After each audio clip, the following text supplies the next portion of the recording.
भगवते वासुदेवाय।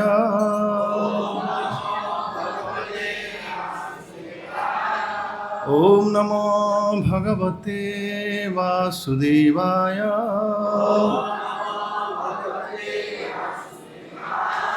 ओम नमो भगवते वासुदेवाय।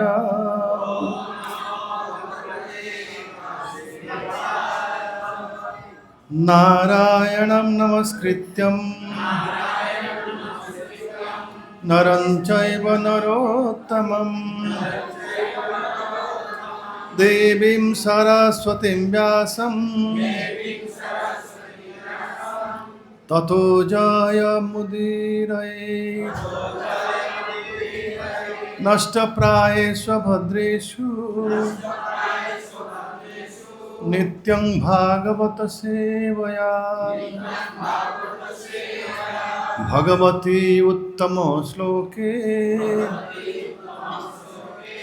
भक्तिर्भवति नैष्ठिकी। ॐ अज्ञानतिमिरान्धस्य ज्ञानाञ्जनशलाकया चक्षुरुन्मिलितं येन तस्मै श्रीगुरवे नमः। श्रीचैतन्यमनोभीष्टं स्थापितं येन भूतले स्वयं रूप कदा मह्यं ददाति स्वपदान्तिकं। नमो विष्णुपादाय कृष्णप्रेष्ठाय भूतले श्रीमते भक्तिवेदान्त स्वामिनिति नामिने। नमस्ते सारस्वती देवे गौरवाणी प्रचारिणे निर्विशेष शून्यवादी पाश्चात्यदेशतारिणे। वाञ्छाकल्पतरुभ्यश्च कृपा सिन्धुभ्येव च पतितानां पावनेभ्यो वैष्णवेभ्यो नमो नमः। जय श्री कृष्ण चैतन्य प्रभु नित्यानंद श्री अद्वैत गदाधर श्रीवासादि गौर भक्तवृंद। हरे कृष्ण कृष्ण कृष्ण हरे हरे, हरे राम राम राम हरे हरे। मूकं करोति वाचालं पंगुं लंघयति गिरिं यत्कृपातमहं वन्दे श्रीगुरुदिनतारिणं श्रीचैतन्येश्वर परमानन्दं माधव।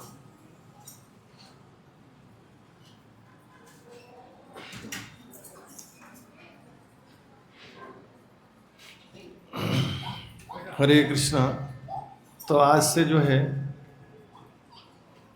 श्री राधा गोविंद देव के भगवान के झूलन यात्रा का प्रारंभ होता है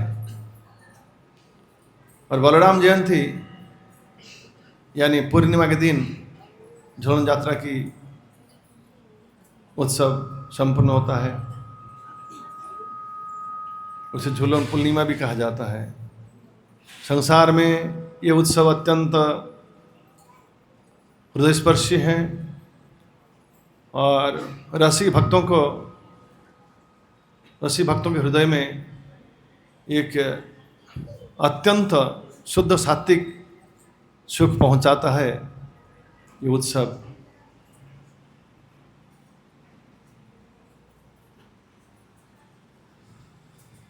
हमारे हृदय जो है, हमें हृदय को एक वृंदावन की भांति प्रस्तुत करना चाहिए, जहाँ जिस हृदय में हमेशा राधा कृष्ण विराजमान रहे और वहाँ हमेशा इस तरह राधा कृष्ण जुगल जोड़ी झूला में झूलते रहें। ये एक उच्च कोटि के भक्त की एक शुद्ध सात्विक विचार है, भावना है। श्री चैतन्य महाप्रभु जगन्नाथपुरी में जब लीला कर रहे थे, एक दिन रघुनाथ दास गोस्वामी स्वरूप दामोदर से कहते हैं, हे गोसाई, मेरे और सब चैतन्य महाप्रभु पूछिए कि मेरे लिए क्या श्रेय है, क्या कल्याणकर है। तो रघुनाथ दास गोस्वामी की ओर से स्वरूप दामोदर गोस्वामी श्री चैतन्य महाप्रभु के श्री चरण में निवेदन करते हैं कि महाप्रभु, रघुनाथ पूछ रहे हैं कि उनके लिए क्या श्रेयस्कर, क्या कल्याणकारी है। तो महाप्रभु कहते हैं कि हे रघुनाथ, मेरे से स्वरूप दामोदर अधिक जानते हैं, तुम उनसे पूछ लो। कुछ दिन बीत जाता है, पुनः चैतन्य महाप्रभु से कुछ पूछने की आग्रह रखते हुए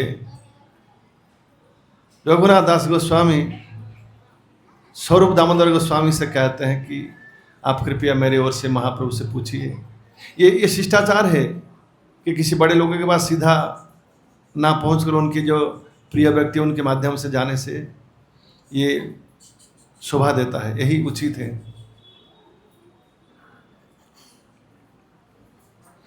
तो स्वरूप दामोदर पुनः ही प्रश्न करते हैं कि महाप्रभु, आज भी रघुनाथ वही प्रश्न कर रहे हैं। तो इस बार चैतन्य महाप्रभु कहते हैं, हे रघुनाथ, तुम जब बड़े व्याकुल होकर बड़ी दृढ़ता के साथ ये प्रश्न पूछते हो तो जब सुनो।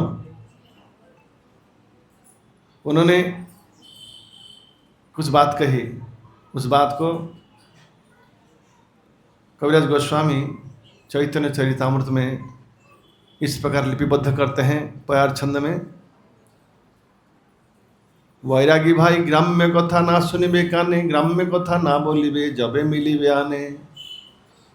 कि वैरागी भाई, ग्राम्य कथा मतलब भक्त को जो है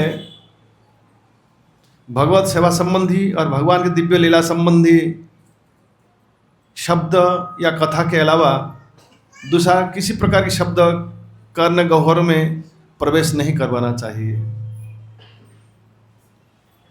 असत्संग त्याग ही वैष्णवाचार महाप्रभु की कथन है कि प्रजल्प भक्त को कभी भी नहीं करनी चाहिए। श्रील प्रभुपाद बहुत बार आगाह दिए हैं। जब अमेरिका में थे उन्होंने एक मैंने भेजा है, एक नोटिस बोर्ड दिया था कि जो लोग भक्त हैं, विशेष के जो लोग दीक्षित भक्त हैं, उनको दूसरों से मिलकर अनावश्यक बातें बिल्कुल नहीं करना है। मजाक मस्ती जो कृष्ण सेवा से बहिर्भूत वस्तु है तो वो क्या करेगा ना, कृष्ण को भुला देगा। हमारे हृदय से चित्त से कृष्ण अपसारित हो जाएंगे, सांसारिक विचार आ जाएगा, फिर हम सांसारिक बंधन में बंध जाएंगे। स्वरूप दामोदर कहते हैं, कहने से महाप्रभु फिर कहते हैं, वैरागी भाई ग्राम्य कथा ना सुनिबे काने, यार ग्राम्य कथा ना बोलिबे जबे मिलिबे आने। स्वपने भाई ना करो स्त्री संभाषण, गृह स्त्री छाड़ी तुमी आसियाछ बन। स्वपने भाई ना करो स्त्री संभाषण, गृह स्त्री छाड़ी तुमी आसियाछ बन।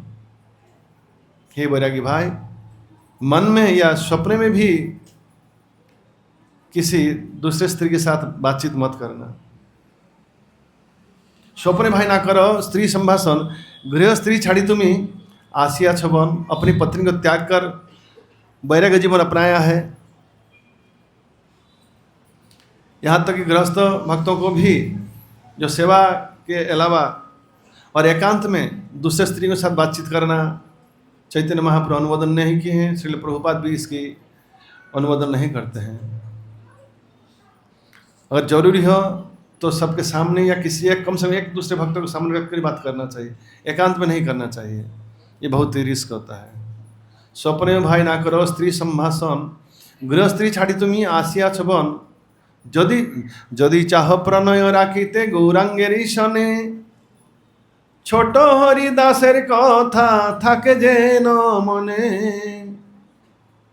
अगर चाहते हो श्री चैतन्य महाप्रभु के चरण में प्रेम बनाए रखने की, प्रणय राखिते गौरांगेर ईशने, छोट हरिदासের কথা থাকে যেন মনে। छोटे हरिदास, दो हरिदास है, एक बड़े हरिदास है जो मुसलमान परिवार से आए हुए थे, नामाचार्य है, और छोटे हरिदास सन्यासी नीलाचल में महाप्रभु के समय अवस्थान कर रहे थे। छोटे हरिदास एक समय महाप्रभु को अपने घर पे आमंत्रण देते हैं प्रसाद के लिए।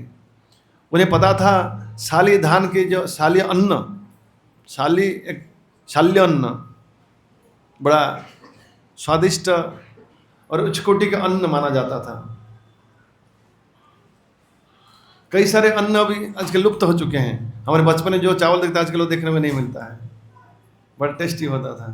तो उस समय महाप्रभु के समय, आज से 500 साल पहले, एक जात का अन्न था, हो गया लेकिन कम हो गया है। अन्न तो है लेकिन उसकी क्वालिटी या उसकी जो गुण है अलग हो गया है। तो ये शाली अन्न महाप्रभु बहुत भाता था, उनकी बहुत पसंद था। ये छोटे हरिदास को पता था।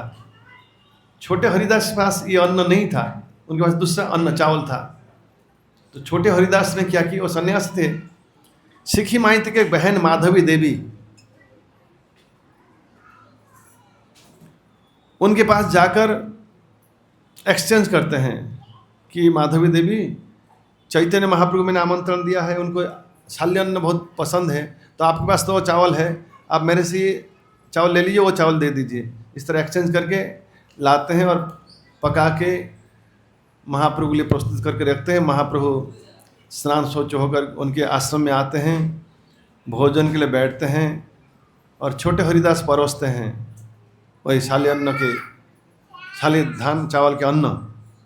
महाप्रभु देखकर बहुत प्रसन्न होते हैं, लेकिन पूछते हैं कि हरिदास, इतना सुंदर ये शाली धान के चावल कहाँ से मिला? ना महाप्रभु, मैं माधवी देवी से ये बदल करके लाया हूँ।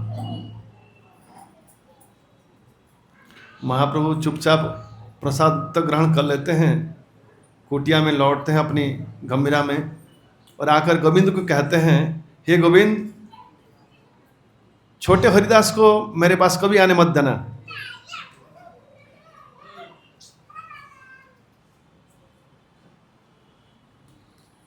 सन्यासी होकर प्रकृति संभाषण।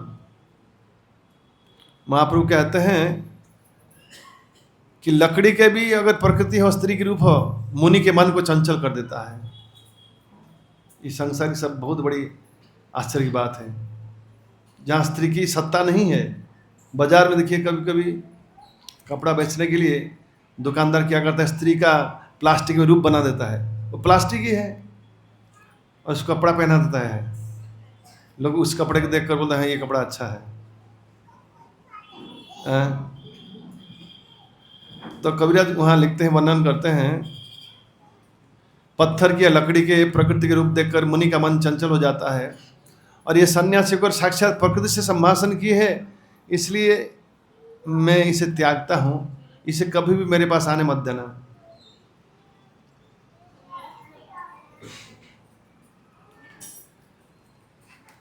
तो छोटे हरिदास ये बात सुनकर बहुत ही दुखी हुए, बहुत व्याकुल होकर बहुत रोने लगे।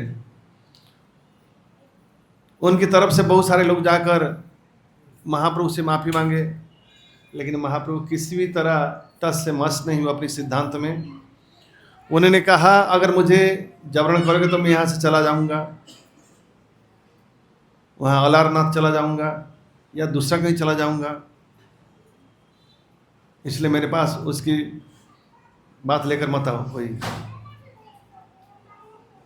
छोटे हरिदास इस तरह 2 महीना इंतजार करते हैं और एक दिन ब्रह्म मुहूर्त में उठकर शय्या त्याग करके महाप्रभु को मानस से दूर से रहकर प्रणाम करते हैं महाप्रभु उद्देश्य में, और चल पड़ते हैं तीर्थराज प्रयाग, जहाँ 3 पावन नदी का संगम है, गंगा यमुना सरस्वती के मिलन स्थली है। और वहाँ जाकर छोटे हरिदास अपने प्राण को विसर्जन देते हैं। ऐसा कहना है, गंगा में या त्रिवेणी संगम में जिसका प्राण चला जाता है उसकी ऊर्ध्वगति होता है, लेकिन कभी भी किसको जानबूझ के एक कोशिश नहीं करनी चाहिए। श्रील प्रभुपाद के समय ऐसा हुआ था, एक सन्यासी श्रील प्रभुपाद को पूछा था कि प्रभुपाद, अगर सन्यासी के मन में ग्रस्त होने की भावना उदय होता है तो उसे क्या करना चाहिए? प्रभुपाद कहते हैं, जिस तरह कोई वस्तु को किसी ने उल्टी कर दिया, फिर सुधार रहे, कितना अच्छा सा चीज़ मैंने खाया था, वो निकल गया है, पड़ा है, उसको खा लेता हूँ, ऐसा कोई नहीं करता। उसी तरह जब व्यक्ति परिवार को छोड़कर त्याग यानी संन्यास आश्रम स्वीकार करता है, उसे पुनः गृहस्थ आश्रम में जाकर कीचड़ में नहीं फंसना चाहिए, उसे उल्टी को दोबारा उठाकर नहीं खाना, क्योंकि उसको उल्टी गंदा चीज़ को उल्टी करके निकाल दिया है। उससे तो उचित है उसका प्राण विसर्जन कर देना चाहिए, उसको जिंदा रहने की हक नहीं है। मायापुर में प्रातः भ्रमण के समय ये कथा चल रहा था, तो सन्यासी थोड़े समय के बाद अदृश्य हो गई। श्रील प्रभुपाद 10-15 मिनट के बाद पीछे मोड़ कर देखा, वो नहीं है। तो प्रभुपाद ने पूछा वो कहाँ गए, ना पता नहीं। इस तरह कई महीना बीत गया। श्रील प्रभुपाद गए दिल्ली इस्कॉन मंदिर में। किसी ने आकर कहा कि प्रभुपाद वो भक्त जो है सन्यासी प्रयाग में जाकर अपना आत्म विसर्जन किया है। श्रील प्रभुपाद रो पड़े, उनकी आंखों से आंसू बहने लगा। प्रभुपाद ने कहा उनको ऐसा नहीं करना चाहिए था। श्रील प्रभुपाद की गुरु के वाक्य में कितना दृढ़ विश्वास है, प्राण तक देने के लिए व्यक्ति तैयार हो जाते थे। गुरु वाक्य में इतना विश्वास है। साधु शास्त्र गुरु वाक्य चित्ते ते करिया ऐक्य आर ना करिया मने आशा। तो छोट हरिदास कथा थाके जन्मने भालो ना खाइबे और भालो ना परिबे। और सबसे सुंदर और महत्वपूर्ण बात कही अंतिम पंक्ति, अंतिम लाइन में, हृदयते राधा कृष्ण सर्वदा सेविबे। ये सबसे महत्वपूर्ण बात है। हमेशा हृदय में क्या विचार करनी चाहिए ना, अष्टकालीय लीला। तो इस समय ब्रह्म मुहूर्त में कृष्ण क्या करते हैं, जग जाते हैं, फिर दाऊद जी के साथ गाय चराना निकलते हैं। वहाँ गोवर्धन में यमुना के तट पर कलेवा करते हैं, भांडीर वन में, भद्र वन में, लोह वन है, कोकिला वन है, सब जगह पे गाय चराते हैं, दौड़ते हैं, सखा साथ खेलते हैं। फिर दोपहर को लौटते हैं, बहुत धूल उड़ता है, शरीर धूसर हो जाता है। मैया यशोदा दोनों को नहलाते हैं और सुंदर स्वच्छ वस्त्र पहनाते हैं। फिर पूरा दिन का जो रूटीन है, एक भक्त इस तरह विचार करता रहता है। भक्त श्रील प्रभुपाद कहते हैं भक्त इस संसार में रहकर भी वह आध्यात्मिक जगत में अवस्थान करता है। क्यों ना, उसका हृदय जो है वैकुंठ के विचार को लेकर चलता रहता है। ऐसा दिखता तो ये साधारण सांसारिक व्यक्ति की भांति संसार में विचरण कर रहा है, परंतु एक शुद्ध वैष्णव हृदय में भगवान को भवद्विध भागवतास तीर्थभूता स्वयंभव तीर्थी कुर्वन्ति तीर्थानि संतस्थेन गदाभृता। तमारा हृदय सदा गोविंद विश्राम, गोविंद कहे न मम वैष्णव परा। गोविंद कहते हैं वैष्णव मेरा जीवन है, और वैष्णव कहते हैं कि वैष्णव हृदय में गोविंद बड़े चैन से विश्राम करते हैं। क्यों ना, भक्त हमेशा गोविंद को अत्यंत प्रेम और श्रद्धा के साथ हृदय में, हृदय ते राधा कृष्ण सर्वदा सेविबे। कभी झूला में झुलाते हैं, कभी रथ यात्रा में नीलाचल से सुंदराचल ले जाते हैं, द्वारका से वृंदावन। ये विचार हृदय में चलता रहता है एक शुद्ध भक्त के। और विचार सबके लिए संभव कैसे हैं, अगर भक्त हमेशा शुद्ध भक्त के साथ संग करेगा। जैसा संग ऐसा ही रहो। हम जैसे व्यक्तियों की संग लाभ करेंगे, हमारी स्वभाव भी ऐसा होगा, हमारी विचार, हमारी चेतना भावना ऐसा ही होगा, हमारी बातें भी ऐसी होगी। अगर हम नम्र व्यक्तियों के संग करेंगे, हम भी नम्र हो जाएंगे। अगर हम एक शुद्ध भावधारा हृदय में बहता हुआ एक महान शुद्ध वैष्णव के संग लाभ करेंगे, तो हमारे हृदय भी बिल्कुल शुद्ध जैसा हो जाएगा। साधु संग सर्वशास्त्र कय, लव मात्र साधु संगे सर्व सिद्धि है। जैसा संग ऐसा रंग, यही प्रकृति ने नियम है। This is the laws of nature. हम जैसे लोगों के साथ उठना बैठना करेंगे, हमारी स्वभाव भी ऐसा होगा। एक समय श्री चैतन्य महाप्रभु से भक्त ने पूछा, एक वैष्णव का क्या कर्तव्य है। क्या आचार है। महाप्रभु एक ही वाक्य में कहा, असत संग त्याग यही वैष्णव आचार। तो फिर पूछते हैं असत संग किससे कहते हैं, असत संग किससे कहा जाता है। तो महाप्रभु कहते हैं स्त्री संग एक अवैष्णव स्त्री संग एक अवैष्णव आहार। एक व्यक्ति वही है जो हमेशा स्त्रियों से अधिक मिलना जुलना, उनसे अधिक बात करना, उनके संग करना, उसके लिए लालायित रहता है, यह अभक्त है। और दूसरा है जो अवैष्णव, जो विष्णु की भक्ति नहीं करता है।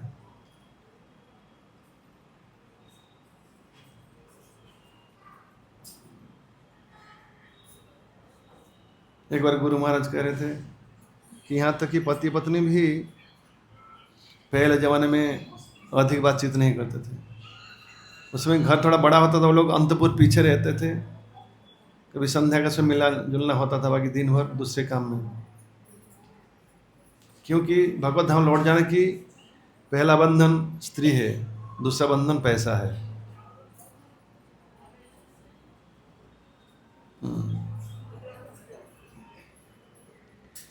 तो यहाँ हृदय थे राधा कृष्ण सर्वदा सभी भी, ये महाप्रभु का निर्देश है। भक्त को हमेशा हृदय में राधा कृष्ण की ध्यान करनी चाहिए। जब हम तीर्थ करने जाते हैं, वहाँ के महिमा श्रवण करते हैं, वो एक अच्छा प्रसंग मिल जाता है हृदय में, उसको बह कर ले आना घर पे, और उसको बीच बीच में हमेशा यार नियमित रूप से उसी तत्व को, उसी लीला को हृदय में रोमंथन करना।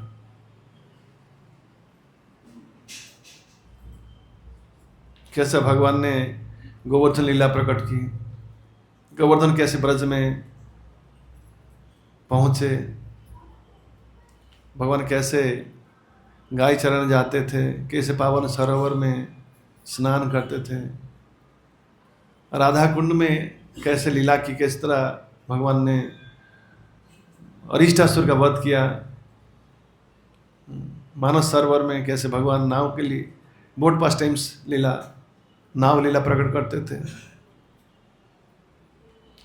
फिर अघासुर, बकासुर, अरिष्टासुर, चाणूर, मुष्टिक, पुतना, शकटासुर, सबका वध किया, माखन चोरी की, बंध गए, नंदगांव बरसाना में क्या क्या लीला की। तो जब हम धाम जाते हैं, सब लीला श्रवण करते हैं, तो उसको घर आके उसको ही हृदय में विचार करनी चाहिए। रात को जब सोते हैं, ये असली टॉपिक होना चाहिए। क्यों? ये बहुत खतरनाक समय है काल ग्रास करने की। इसलिए ब्रह्मचारी आश्रम में नियम है, रात को सोने से पहले दूध पीना, श्रील प्रभुपाद ऐसा ट्रेडिशन चलाए थे, और चैतन्य चरितामृत का श्रवण करना। चैतन्य चरितामृत ये सबसे उच्च कोटि के स्वादयुक्त ग्रंथ है, सबसे आस्वाद्य वस्तु है सृष्टि के, अमृत है। एनीवे, तो आज झूलन पूर्णिमा है। ब्रज में इस समय ऐसी प्रथा थी कि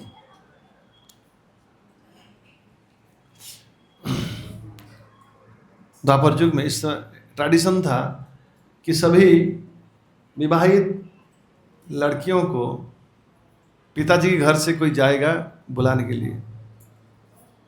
तो राधा रानी सबके सभी सखियाँ अपने पिताजी घर गई है, लेकिन राधा रानी के भाई जो श्रीदाम है अभी तक नहीं आए हैं। तो राधा रानी बहुत चिंतित है, बड़ी उद्वेग में है, कम भाई आएंगे क्या। क्यों ना कुछ लोगों के ऐसा है कि पहले आकर बोल जाते हैं कि अमुक दिन हम आएंगे, ले जाएंगे। लेकिन श्रीदाम ने क्या किया था, कीर्तिदा ने श्रीदाम को भेजा कि तुम जाओ बहन को लेके आओ सीधा, और पूछना नहीं। जिस बोले तो राधारानी जब भाई को देखते हैं बहुत प्रसन्न होती है, और वो जाकर जटिला से अनुमति लेकर राधारानी के घर पे ले आते हैं, मैं संक्षेप बता रहा हूँ। और फिर सभी सखियाँ राधारानी से मिलने आती है और इस तरह श्याम सुंदर भी आते हैं मिलने के लिए। फिर झूलन यात्रा की प्रारंभ होता है। योजना राधा कृष्ण झूला में सखी बिठाते हैं और राधा रानी कहती है कि सखी, राधा रानी बहुत ही कोमल स्वभाव के, कृष्ण के साथ प्रेम की दो स्वभाव के व्यवहार सखियाँ करती है, या रानियाँ करती है, भक्त भी करते हैं।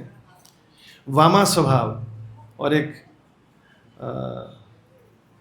जैसे रुक्मिणी, वो सफ्ट स्वभाव के हैं, राधारानी सफ्ट स्वभाव के हैं, लेकिन सत्यभामा वामा स्वभाव के हैं। यहाँ चैतन्य महाप्रभु लीला में कौन वामा स्वभाव के हैं, कौन कहेगा? मतलब गुस्सा करके प्रेम करना। जगदानंद पंडित, जगदानंद पंडित की जो प्रेम है बड़ी अनोखा है। प्रेम की कई प्रकार है। हर एक भक्त की सृष्टि में भगवान की सेवा करने की विचार तरीका अलग है। भगवान सबका अलग अलग वृत्ति, अलग अलग चेतना, अलग अलग विचार दे रखे हैं। अनंत भाव से प्रकार की है, वैरायटीज है। और भगवान सभी रस का आस्वादन करते हैं, रसराज। तो जगदानंद पंडित के प्रेम की कथा जरा सुनिए। बाल्यकाल में जगदानंद पंडित एक ग्रंथ की रचना की है, जिसके उल्लेख जैव धर्म ग्रंथ में श्रील भक्तिविनोद ठाकुर किए हैं। किस तरह किए हैं? एक वाक्य लिखे हैं। गोद्रुमद्वीप में लता गुल्म कुंज में रहकर बाबाजी महाराज जगदानंद पंडित द्वारा विरचित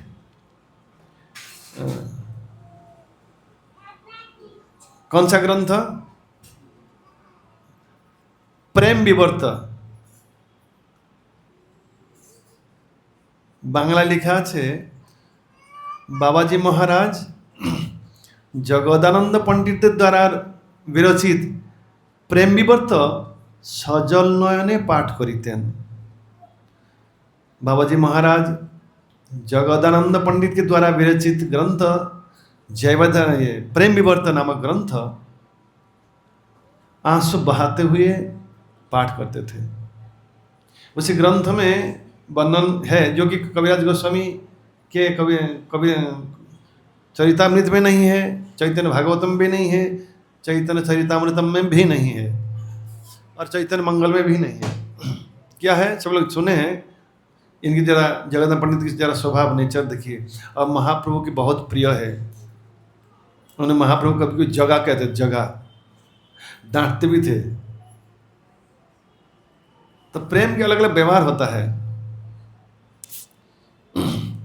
तो जगदानंद पंडित एक दिन लिखा है कि नवद्वीप में,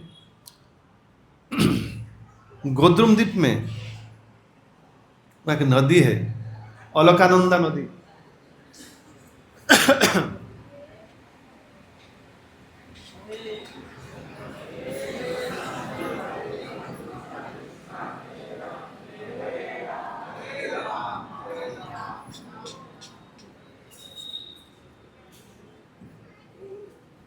जो लोग नवद्वीप मंडल परिक्रमा किए हैं तो दर्शन किए होंगे। एक नदी है, अलकानंदा नदी बह के जा रही है। अलकानंदा नदी के तट पर सुंदर वन था। एक समय बालक निमाय अपनी बाल्यकाल के सखा जगदानंद पंडित को लेकर दौड़ते हुए भ्रमण कर रहे थे उसी नदी के किनारे की जो वन है। अचानक निमाय एक वृक्ष के टहनिके पर एक शुक पक्षी को देखा बैठा हुआ अवस्था में। तो निमाय कहते हैं, ओ शुक, तुम जो है श्री श्री राधा कृष्ण की दिव्य लीला वर्णन करके सुनाया है, तो ये नवद्वीप अभिन्न वृंदावन है। तुम जरा मुझे राधा कृष्ण के नाम गाते हुए सुनाओ, गाकर सुनाओ। बोलो राधे कृष्ण। शुक पक्षी कुछ भी नहीं बोलता है, चुपचाप बैठा रहता है। निमाय कहते हैं, निमाय बालक है, छोटे हैं, 8-10 साल के हैं। फिर से कहते हैं, हे शुक पक्षी तुम कहो जरा राधे कृष्ण। फिर चुप, जरा कह तो गा के सुनाओ राधे कृष्ण। शुक पक्षी अपना थोड़ा पंख हिलाता है, पूछ हिलाता है, बोला कि नो नो, ना ना, मैं राधा कृष्ण का नाम नहीं लूंगा। ना क्यों? ना इसलिए नहीं लूंगा, तुमको पता नहीं, you don't know. Guru Maharaj कहते यू डोंट नो, तुम्हें पता नहीं है। किसको कह रहे पता नहीं है? भगवान को पक्षी कह रहे पता नहीं है, कि तुम्हें पता नहीं है। और किसके बारे में? ना वही राधा कृष्ण निमाय के गौरांग महाप्रभु में नवद्वीप में प्रकट हुए हैं, तुम्हें कुछ मालूम नहीं है।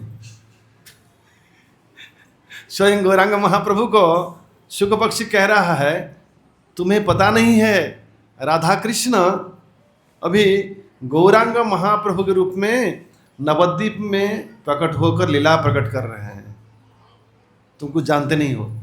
इसलिए तुम्हें अगर राधा कृष्ण का नाम लेना हो तो ले लो, लेकिन मैं राधा कृष्ण नाम नहीं लेने वाला हूं ना। फिर ना मैं बोलूंगा गौरव गौरव। किसका नाम ले रहे हैं? जिसे बोल रहे हैं तुम्हें पता नहीं है। स्वयं गौरव के सामने कह रहे हैं, मैं तुम्हें पता नहीं है, अभी गौरव जो है वही राधा कृष्ण है और यहाँ प्रकट हुए हैं। फिर कहते हैं गौरव गौरव गौरव गौरव। और महाप्रभु बड़े परेशान होकर अपने दोनों कान में उंगली डालकर दौड़कर चले जाते, भाग जाते, बोले ये सारा भांडा फोड़ देगा ये, और लीला करना मुश्किल हो जाएगा। और इसी चीज को कौन देखा? जगदानंद पंडित साथ में थे बाल्यकाल में, ये वही जगदानंद। इनकी और एक कथा, सनातन गोस्वामी श्रीधाम वृंदावन से नीलाचल आए। नीलाचल आते हैं, रास्ते में उनको जंगल होकर, झाड़ीखंड जंगल से गुजरना पड़ता था। पानी मिलना कठिन होता था, गंदा पानी होता था, थोड़े थोड़े छोटे छोटे तालाब हुआ करता था, तो उसकी पानी पीना पड़ता था, गंदा पानी। पानी पी के क्या हुआ, शरीर में सब फुंसी घाव हो गया, उससे पस निकलने लगा। परंतु सनातन गोस्वामी श्री चैतन्य महाप्रभु से इतना प्रिय थे, महाप्रभु जब सनातन को देखते थे और दौड़ को जाकर उन्हें गाढ़ आलिंगन करते थे, अपने शरीर में जोर से जकड़ लेते थे। और सनातन पहले तो चलो बर्दाश्त कर लेते थे, चलो अच्छा है महाप्रभु आलिंगन कर, लेकिन इस समय क्या है, शरीर बहुत गंदा है, शरीर में घाव हुआ है, पस निकल रहा है। तो सनातन बहुत दुखी हो जाते थे कि स्वयं महाप्रभु के श्री अंग में मेरे शरीर के गंदा पस लग रहा है, ये मेरे से बहुत अपराध हो रहा है। वो सहन नहीं कर पाते थे, जब भी देखते थे दौड़ कर आकर, मना करने के बावजूद भी महाप्रभु ने गाढ़ प्रेमा आलिंगन करके बड़ा सुख प्राप्त करते थे और सुख देते भी थे। सनातन को सुख तो मिलता होगा, लेकिन दुख भी थे। क्यों? अपने शरीर की जो गंदे वस्तु ये श्री महाप्रभु के श्री अंग में लग जाता है। एक दिन सनातन एकांत में जगदानंद पंडित से पूछते हैं कि हे पंडित, मुझे जरा सलाह दीजिए, मैं क्या करूं? ना क्या हुआ, ना मेरे शरीर में झाड़ीखंड जंगल से जब मैं गुजर रहा था, गंदा पानी पीने के कारण इस तरह गंद सब घाव हो गया है, फुंसी हो गया है, इससे पस निकलता है। और चैतन्य महाप्रभु जब मुझे देख लेते हैं और दौड़कर आकर मुझे गाढ़ आलिंगन कर लेते हैं, और उन्हें जैसे कि बहुत सुख मिलता है, लेकिन मुझे सुख तो मिलता है लेकिन परम दुख भी मिल जाता है। क्यों? ना मेरे से लगता है कि मैं एक गंभीर अपराध कर रहा हूँ, मेरे शरीर के गंदा खून पस उनके महाप्रभु श्री अंग में लग जाता है, और मैं ये देखकर मैं सहन नहीं कर पाता हूँ। आप जरा मुझे मार्गदर्शन कीजिए, मुझे क्या करना चाहिए?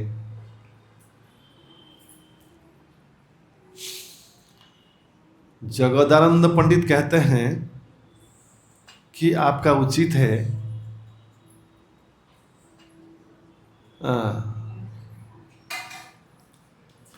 वृंदावन लौट जाना,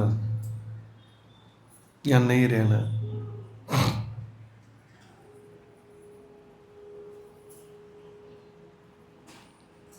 तो अगला दिन जब महाप्रभु के साथ उनका मुलाकात होता है,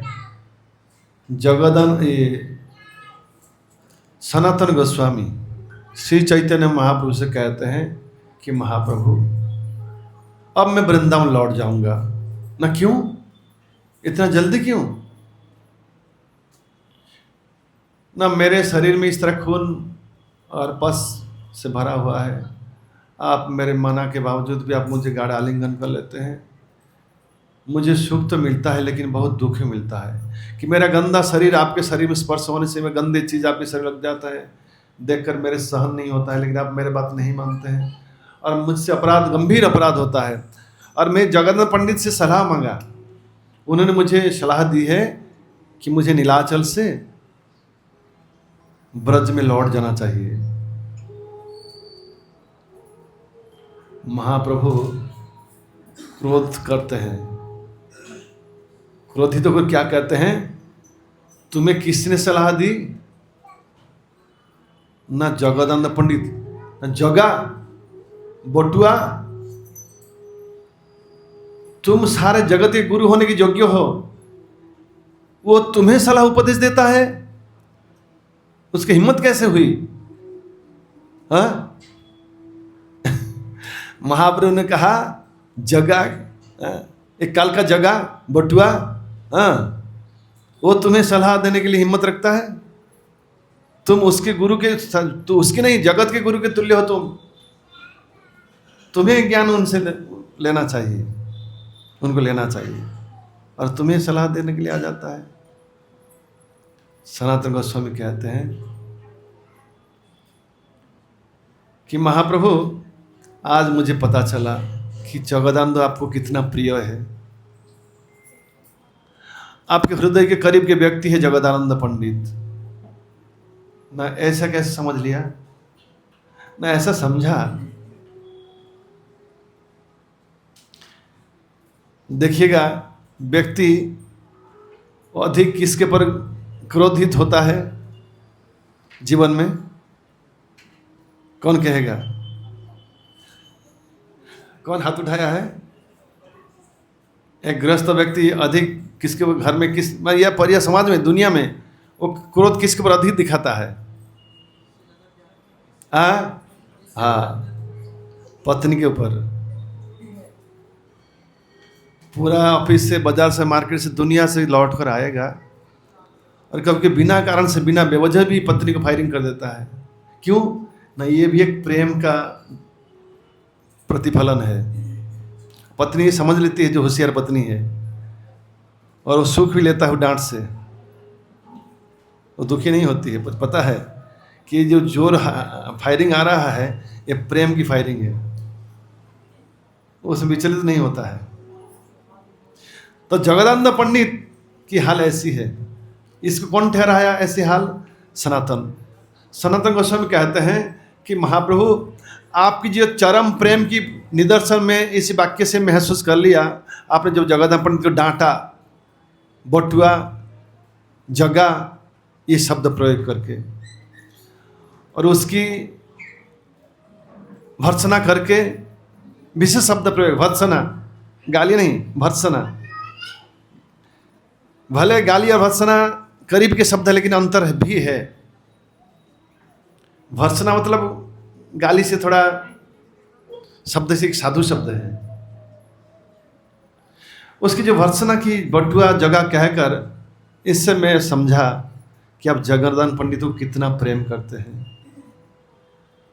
उसे प्रेम करके आप आम के जो फूल है उसका मधुर स्वाद को चखाया, और आप मेरी प्रशंसा करके नीम फल की जो, नीम पका हुआ नींबू फल की जो कड़वा हट है, वो मुझे चखाया मेरी स्तुति करके। आपने मुझे कहा मैं जगत के गुरु के तुल्य हूँ, उसके गुरु के तुल्य हूँ, मेरे से वो सलाह लेनी चाहिए। ये तो स्तुति आपने की, परंतु और उसको भत्सना की, लेकिन उसी की भत्सना से मैं ठिकाना लगाने की कोशिश की और लगा भी लिया कि जगदानंद आपको कितना प्रिय है। मैं भी प्रिय हूँ, लेकिन वो अधिक है, वो यज्ञ भी है, इसलिए तो आपने उसको डांटा है। तो यही बुद्धिमान व्यक्ति का विचार है। जब कोई अच्छे वैष्णव से डांट मिलता है तो बुद्धिमान वैष्णव उसका विचार लगाता है। जिसके साथ कोई रिश्ता नहीं है, पहचान नहीं है, उसको व्यक्ति डांटता नहीं है। जिसके साथ कम लगाव है उसको कम डांटता है, जिससे अधिक लगाव है, हृदय की दूरी बहुत कम है, उसको व्यक्ति डांटता है। ये सृष्टि के नियम।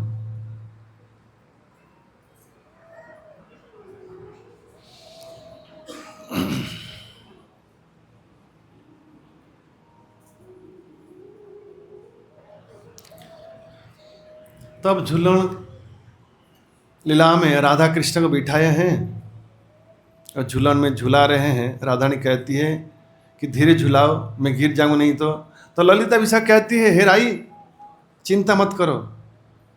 बंगला में राई कहते हैं, बहुत सुंदर शब्द है। राई विनोदिनी, विनोदिनी मतलब बड़े सॉफ्ट स्वभाव के हैं, कोमल स्वभाव के हैं। राधानी इतनी कोमल थी, इतनी सीधी थी, इसलिए सखियाँ कहती है कि राधे एक कृष्ण तुम्हें जो ठगते हैं ना, धोखा देते हैं, वो कहते हैं बार बार मैं तुम्हारे कुंज में आऊँगा, तुम तैयार होकर इंतजार करते हो। कतो निशी पो आई लो, कह रहे हैं कि कितना रात तुमने बिताई, कुंज सजाकर इंतजार में रहती हो, लेकिन कृष्ण आते नहीं हैं। वो यहाँ वहाँ चले जाते हैं, कभी के पकड़े जाते हैं वहाँ चंद्रावली के कुंज से निकलते हुए।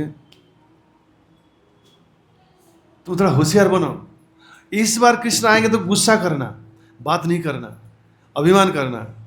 तो इतना भोली है, पूछती अभिमान कैसे करना है, ना दांत नहीं दिखाना। दांत दिखने से समझ लेते हो, हंसते हो और ठंडा हो जाते हैं। और कृष्ण भी होशियार है। कब जयदेव गोस्वामी गीत गोविंद में उच्चतम रस, श्रृंगार रस के उच्च काव्य गोविंद गीत गोविंद में कहते हैं कि राधे तुम थोड़ा तो दंतराजी दिखाओ, तो इतना देखने से मेरा जीवन सफल हो जाएगा। मैं समझ रहा कि तुम मेरे ऊपर प्रसन्न हो। सारा सृष्टि कृष्ण की प्रसन्नता के लिए इंतजार में रहते हैं, और कृष्ण इंतजार किसकी प्रसन्नता में, ना राधानी खुशी हो तो खुश रहते हैं।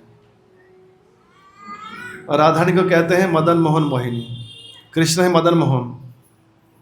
कृष्ण कंदर्प कोटि कमनीय विशेष शोभम, करोड़ कंदर्प की एक कंदर्प सबसे सुंदर होते हैं। 1 करोड़ कंदर्प की सुंदरता को इकट्ठा किया जाए तो सुंदरता कृष्ण तो भी कृष्ण से कम होगा, और वही कृष्ण की सुंदरता से भी अधिक बढ़कर सुंदरता है राधारानी। इसलिए उनका नाम है मदन मोहन मोहिनी। कृष्ण समस्त काम देवता को मोहित कर देते हैं और राधारानी कृष्ण को मोहित कर देती है, जिसके कारण कृष्ण राधारानी की संतुष्टि विधान के लिए चिंता में रहते हैं कि तुम थोड़ा तुम्हारा दांत दिखाओ, दंतराजी, कौमुदी कविता है। यहाँ तक कि जयदेव गोस्वामी विचार में एक समय राधारानी इतने अभिमान करती है, सखियों की लिखा पढ़ी पट्टी में सब आकर, उनको गुस्सा करना नहीं आता था, अभिमान इन्होंने सिखाया, मान करना। मान समझते ना, स्ट्राइक एक प्रकार के, हमारा दावी पूरा नहीं हो हम खाएंगे नहीं, बात नहीं करेंगे तो इसको मान कहते हैं। तो राधारानी मान करती है, तो कृष्ण आकर उन्हें प्रसन्न करने के लिए बहुत प्रकार कुछ करते हैं। और अंत में जयदेव गोस्वामी हृदय में वाक्य आता है, स्मर गरल खंडनम मम श्रेष्ठ मंडनम देहि पद पल्लव मुदारम, कि हे राधारानी तुम्हारे 2 चरण कमल जो है मेरे मस्तक में स्थापन करो। जयदेव गोस्वामी समझते हैं कैसा संभव है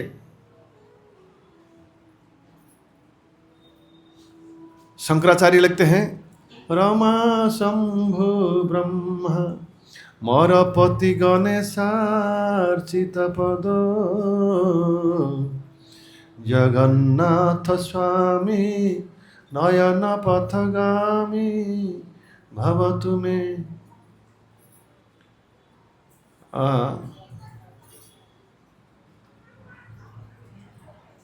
अभी मैंने एक भजन में पढ़ा, यहाँ लिखा है, एक मिनट,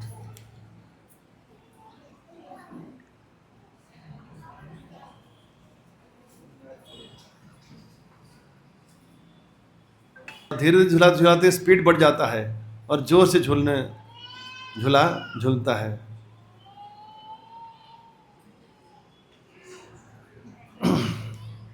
भक्ति पुरुषोत्तम महाराज के द्वारा बहुत चर्चित एक झूलन लीला आपने सब लोग सुना होगा। बड़े रसपूर्ण, हास्य रसपूर्ण, कितने लोगों ने सुना है? ये बहुत बार चर्चा हुई है। एक समय नंदगांव के पास एक जगह है ललिता कुंड। ललिता कुंड में व्यवस्था किया गया एक समय झूलन कार्यक्रम। राधा कृष्ण झूला में झूलेंगे, सखियां झूलाएगी। अब सभी लोगों ने कितने सुंदर झूलन की गाना सुना। 28 तारीख को पुनः ये गाना, उस समय लंबा कीर्तन होगा राधा कृष्ण के झूलन कथा, उसको ध्यान से सुनिए। ये बहुत ही उच्च रस की कथा है। तो एक समय ब्रज में नारद मुनि आए। कृष्ण राधारानी को कहते हैं, हे राधे, ये ब्रज में ये नारद जी आए हैं, ना बी अवेयर ऑफ हिम, उनसे सावधान रहना। ना क्यों? ना बहुत ऐसा व्यक्तित्व है, वो ऐसा हिम्मत रखते हैं कि तुम्हारे में मेरे में भी वो गड़बड़ा सकते हैं, डाइवर्स की परिस्थिति खड़ा कर देंगे वो।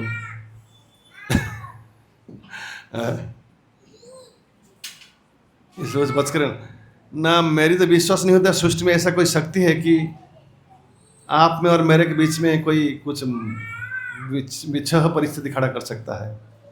ऐसा कोई शक्ति नहीं है सृष्टि में। ना तुम्हारी इच्छा जो है करना हो, मेरे जो वार्निंग देना था, आगाह देना था, मैं करवा दी, अब तुम देख लेना। कुछ दिन बीत गया। नारद जी एक समय कृष्ण की बहुत सेवा की थी। कृष्ण ने वरदान देने के लिए तैयार हो गए। नारद जी ने कहा, हे भगवान, मुझे एक ही वस्तु वरदान में अब दीजिए, अगर चाहते ना। क्या?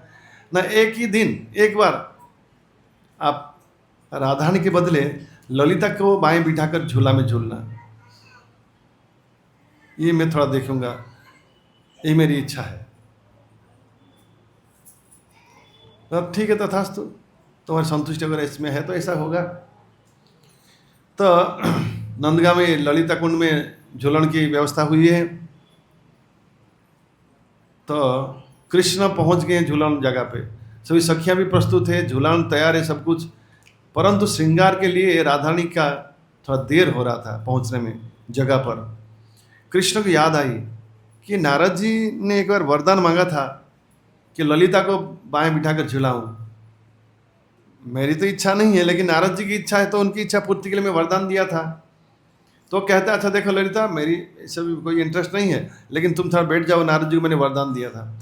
ललिता कहती है कि मेरी स्वामिनी की स्थान है, मैं उनकी सेविका हूँ, मैं यहाँ नहीं बैठूंगी ना, मेरी ये इच्छा है, मेरी ये निर्देश, तुम बैठो। तो जबरन करते हैं तो समझा बुझाते हैं। सब सखियाँ कहते हैं ठीक है बैठ जाओ, थोड़ा होगा, अच्छा होगा, बैठ जाओ एक दिन। तो सभी जबरदस्ती बिठा दी सखिया ने ललिता को कृष्ण के बाएं। तो ललिता कहती है धीरे धीरे झुलाना। ठीक है, पहले तो प्रारंभ में धीरे धीरे झुलाते हैं, लेकिन धीरे धीरे झूला जो है फुल स्पीड में झूलन हो जाता है। और नारद जी वहाँ अगर पहुँच कर देखते हैं झूलन पूरा चालू है। बोले ठीक है। फिर नारद जी वहाँ से चले जाते हैं, राधारानी जहाँ थे वहाँ जाकर थोड़ा चक्कर लगा के राधारानी के सामने यहाँ वहाँ था टहलते हैं। फिर कहते हैं कि हे राधारानी, आप थोड़ा जल्द में है, कुछ लग रहे हैं, कहीं जाने वाले ना? हाँ, कहाँ? ना वहाँ ललिता कुंड में झूलन कार्यक्रम है, ना झूलन। झूलन तो चालू कब से हो गया है, कैसे ना, मैं तो देख के वहीं से आया, देखा झूलन चालू है, जैसे बोले चालू हो गया, राधा की जो शक्ल जो है पूरा इस गुलाब फूल से भी अधिक लाल हो गया, पूरा चिंता, फुल टेंशन, और आंखों से बहुत आंसू बहने लगा, होंठ कांपने लगा, वो सब कंठ से शब्द नहीं निकला, इतने मर्माहत, इतने दुश्चिंता में है, चरम, कि पहली बार ऐसी हुई है। या मतलब जो भी हुई घटना बहुत उनको बहुत हृदय में बहुत जोरदार धक्का पहुंचाया। राधारानी नायिका है लीला के, नायिका को छोड़कर कभी कैसे नाटक हुआ है क्या? नाटक का मेन व्यक्ति होती है हीरोइन, हीरो से भी अधिक महत्वपूर्ण उसकी भूमिका होता है, नहीं तो ड्रामा नाटक होगा ही नहीं। तो मुझे छोड़कर कैसे काम हो गया? तो राधारानी वो सांस फूल रहा है, दौड़ते हुए गई वहाँ और जाकर थोड़ी दूर से देखा कि सच्ची में तो झूलन पूरा दम से चल रहा है, और थोड़ा ठीक से देखा कि बाएं कौन है, नहीं तो ललिता। फिर बहुत रोती हुई जैसे रास्ते में गिर जाएगी, अपने को स्वयं संभालते हुए अपने घर लौट के आ गए। इस तरह झूलन यात्रा पूरा हो गया, राधारानी आए नहीं, समय हो गया। तो शाम को कृष्ण मिले, फिर थोड़ा यहाँ बात, राधारानी बात नहीं कर रहे, पूरा मूडअप, फुल मूडअप, आंखों से आंसू है, बातचीत नहीं है, बार बार अलग अलग प्रकार अभिमान की जो लक्षण प्रकट हो रही है। क्रोधाभिमान, क्रोधाभिमाने धारा दुनयने झर झर झरी छे। क्रोधयुक्त अभिमान कारण उनकी आंखों से आंसू बह रहे हैं। तो कृष्ण कहा, ये आंसू किसके लिए हो सकता है? बोला, अच्छा तुम वहां झूलाल में आए नहीं क्यों?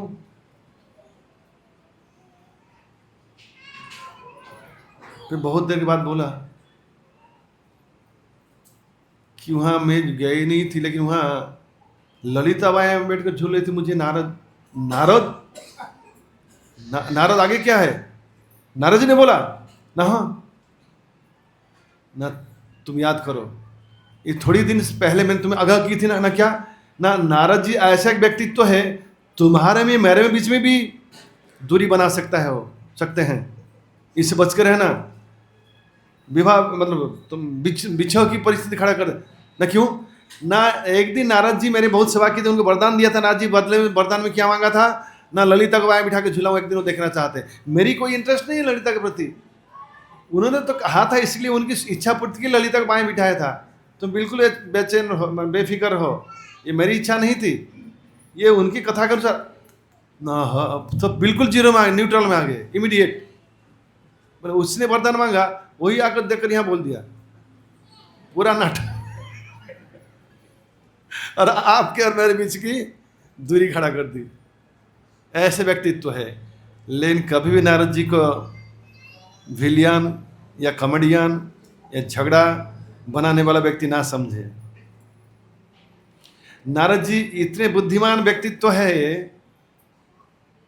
राधा कृष्ण की जो प्रेम है, या कृष्ण के हृदय के प्रेम को बढ़ाने के लिए, लीला की विस्तारीकरण के लिए वो अलग अलग योजना बनाते हैं, कभी कभी हास्य के रूप में, कभी कभी अभिमान के रूप में, कभी क्रोध के रूप में, कभी कभी अपने विलियन जैसा काम करते हैं या कॉमेडियन जैसा काम करते हैं।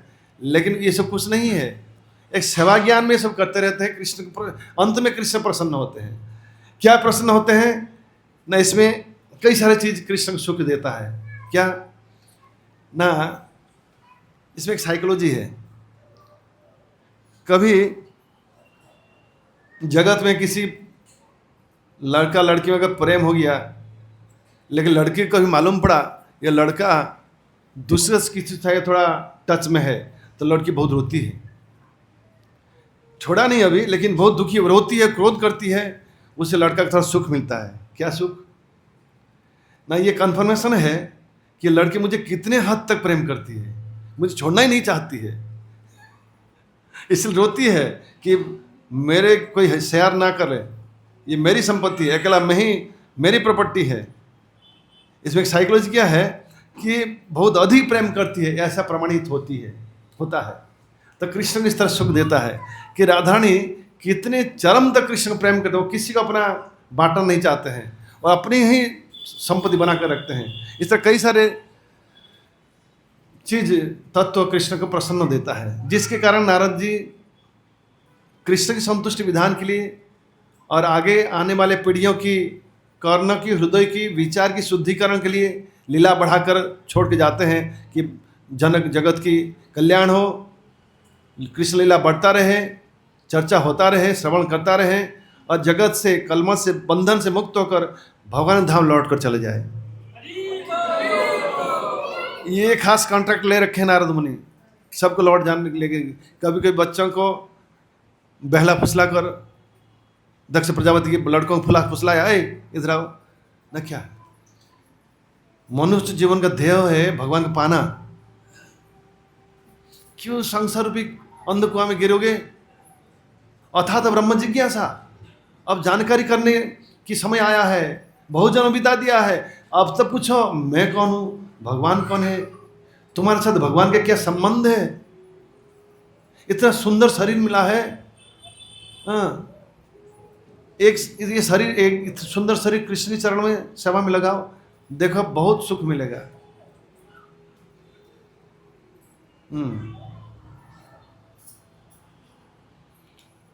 जीवन नित्य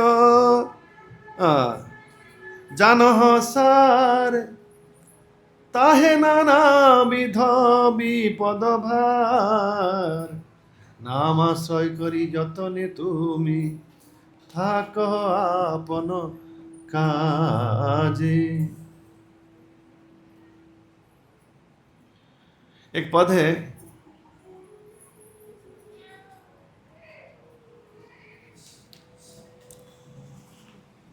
आज सुबह गा रहे थे,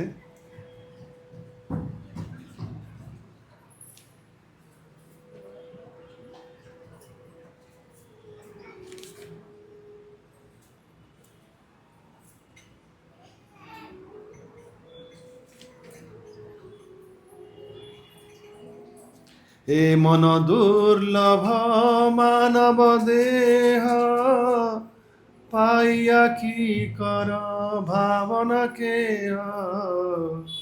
भक्ति ठाकुर रचना किए हैं। एबे ना भजिले यशोदा सुत, चरमे पड़िबे लाजी। ये बहुत सुंदर कथा है। एमन दुर्लभ मानव देह, इतना कीमती शरीर तुम्हें मिला है, 1 करोड़ रुपया की बंडल मिल गया है, तुम क्या करते, चॉकलेट टॉफी खाते फिरते रहते, उसकी खर्चा करते रहते हो, कितना बेवकूफ़ है। थोड़ा बुद्धिमान व्यक्ति क्या करेगा, बिजनेस बनाएगा और टॉफी पे फालतू में खर्चा नहीं करेगा और उससे पैसा बढ़ाने की विचार करेगा, सुंदर मकान लेगा, ये जो मिनिमम है खर्च करेगा, बाकी पैसा बढ़ाने के विचार में रहेगा। लेकिन मूर्ख व्यक्ति क्या करता है, उस खा पी के उड़ा देता है। उस तरह दुर्लभ शरीर मिला है, इसका इंटरेस्ट बढ़ाना चाहिए, फायदा लेना अधिक अधिक। क्या ना भगवान धाम भक्ति करोगे तो पारस पत्थर मिलेगा, इसका डबल इंटरेस्ट का पैसा मिलेगा, भगवत धाम जाने को मिलेगा, टिकट मिल जाएगा भगवत धाम जाने की। लोग अधिक पैसा से अमेरिका घूमने जाते हैं और ये मुफ्त में टिकट मिलेगा गोलोक वृंदावन जाने की, अगर कृष्ण की भक्ति करोगे। 1 करोड़ रुपया के माध्यम से, शरीर जो है करोड़ रुपया है और उसी रुपया के माध्यम से कृष्ण भक्ति पे व्यवसाय में लगाओगे, फिर में भगवत धाम लौट जाने की व्यवस्था प्राप्त हो जाएगा। तो फिर दक्ष प्रजापति और उनके दूसरे और फिर छोटे छोटे भाई आते हैं, उन और 1000 पुत्र को उनकी बुझा समझाते हैं, तुम्हारे बड़े भाई ने भक्ति करके भगवत धाम चले गए, तुमके बड़े भाई का रास्ता अपनाना चाहिए, भक्ति कर चलो। वो भी फुल टाइम ब्रह्मचारी हो जाते हैं। 2 बार ऐसा किया, दक्ष प्रजापति बहुत गुस्से हो गए, नारद को साफ दे दिया, हे नारद, तुम मेरे बच्चे, जितने बच्चे मैं पैदा करता हूँ, दक्ष प्रजापति जो एक्सपर्ट है प्रजा उत्पत्ति करने में, जितना प्रजा उत्पत्ति कर सबको तुम ब्रह्मचारी बना देता हो, शादीशुदा नहीं होते हैं, पोता पोती संसार नहीं लाते, तुमको साफ देता हूँ, तुम कहीं एक जगह पर स्थिर होकर रह नहीं पाओगे, तुम इस तरह घूमते रहोगे। नारद जी जब सुने बोले जय हो दक्ष प्रजापति, आपके आशीर्वाद मेरे सिरधार्य है, मैं तो ऐसा ही चाहता था, हमेशा संसार में घूमता रहूं, नारद मुनि बाजाए बिना राधिका रमण नाम में, इससे बीणा बजाता रहूं, राधा कृष्ण के नाम बजाता रहूं और संसार सबको उद्धार करता रहूं। नारद मुनि जो है व्यासदेव के गुरु है, ये इनके छोटे छोटे बच्चों के गुरु है, दक्ष प्रजापति के जो कई हजार पुत्रों के गुरु है, प्रहलाद के गुरु है, ध्रुव महाराज के गुरु है, दश रत्नाकर गुरु है, व्यासदेव के गुरु है और मृगारी के गुरु है, बहुत सारे लोगों के बड़े बड़े वयोवृद्ध व्यक्ति के गुरु है और शिष्यों के भी गुरु है, दाढ़ी वाले पक्का दाढ़ी जो सबके गुरु है और छोटे छोटे बच्चे भी उनके भी गुरु है और सबके प्रति दयालु है। संग साहब सबको इनके कयाधु स्त्री के प्रति दया करते हैं। कयाधु को आश्रम में लेके गए जो अत्यंत अवस्था में थी। एक बार देवता लोग उनको किडनैप करके लेके जा रहे थे उनकी गर्भस्थ संतान को मारने के लिए। फिर नारद जी ने आकर आगाह किया, ये नारद इंद्रदेव तुम क्या कर रहे हो, ना स्त्री को लेके जा रहे हैं, न क्यों, न इसके जो गर्भ में संतान, ये उसका बाप तो इतना बड़ा राक्षस है, दानव है, हमको सबको स्वर्गच्युत कर देता है, हमको परेशान करता है, बेटा तो और बड़ा होगा बदमाश राक्षस बनेगा, उसको पहले से मारकर खत्म कर देते हैं। मूल माइले जीवसरी देवों को संकिम पाकड़ी, पहले से मारते हैं, फिर शांत चैन से रहेंगे। बोले तुम्हें पता नहीं ये तुम्हारे मित्र है, महान वैष्णव है इनके गर्भ में। फिर सभी देवता कयाधु को मुक्त करे परिक्रमा करके प्रणाम कर चले जाते हैं। कयाधु कहती है मेरे पति घर पे नहीं है, अब ये देवता लोग किडनैप करके ले रहे, फिर कोई मुझे परेशान करेगा, हे ऋषिवर आप मेरी कुछ बंदोबस्त कीजिए। नारद जी कहते हैं मेरे आश्रम में चलो। नारद जी आश्रम में जाते हैं, 10 महीना तक उनके भागवतों सुनाते हैं और प्रहलाद बालक माँ के पेट में बैठकर सब कुछ ज्ञान ले लेता है, याद भी रखता है, बाहर आने के बाद भी याद रखता है, अपने मित्रों को ज्ञान बांटता है। मित्र पूछते कहाँ से कोचिंग लिया रे, ना माँ के पेट में मेरा स्पेशल क्लास हुआ था, कोर्स किया था 10 महीने का, सब याद है। माँ बेचारी औरत है, भूल गई होगी लेकिन मुझे याद है। वो कहते हैं मति न कृष्ण परतो सतवा मीथो विविध गृह व्रताणाम अदांत विशताम तमिशतम पुनः पुनः सर्वित चरुणानाम नौते विदुषोत गति में विष्णु दुराशय वैरतमानिन अंधा जथा उपनियमानस्त विश्व तंत्र मृदाम निबद्धा। इस तरह कई सारे तत्व मित्र को सुनाते हैं कि प्रिय मित्रों, जीवन का एकमात्र उद्देश्य कृष्ण को जाना, नौते विदु, इस तरह बहुत ज्ञान देते हैं प्रहलाद महाराज। खैर ये सारी कृपा जो है नारद जी की है। प्रहलाद जी मित्रों को प्रचार किया, लेकिन प्रहलाद को कहाँ से मिला? स्पेशल क्लास बाय नारद मुनि, 10th मंथ कोर्स, भक्ति शास्त्र कोर्स करते हैं ना, इस तरह ये भागवत कोर्स किया। भागवत कोर्स होता है भक्ति शास्त्र के ऊपर होता है भक्ति वैभव, भक्ति वैभव कोर्स किया प्रहलाद माँ के पेट में। भागवतों का जो कोर्स होता है उसे भक्ति वैभव कहते हैं। ठीक है, आज यहीं विश्राम देते हैं। हरे कृष्ण कृष्ण कृष्ण हरे हरे, हरे राम राम राम हरे हरे। स्वामित गौर भक्त वृंद की गौर प्रेमानंदे हरि हरि बोल।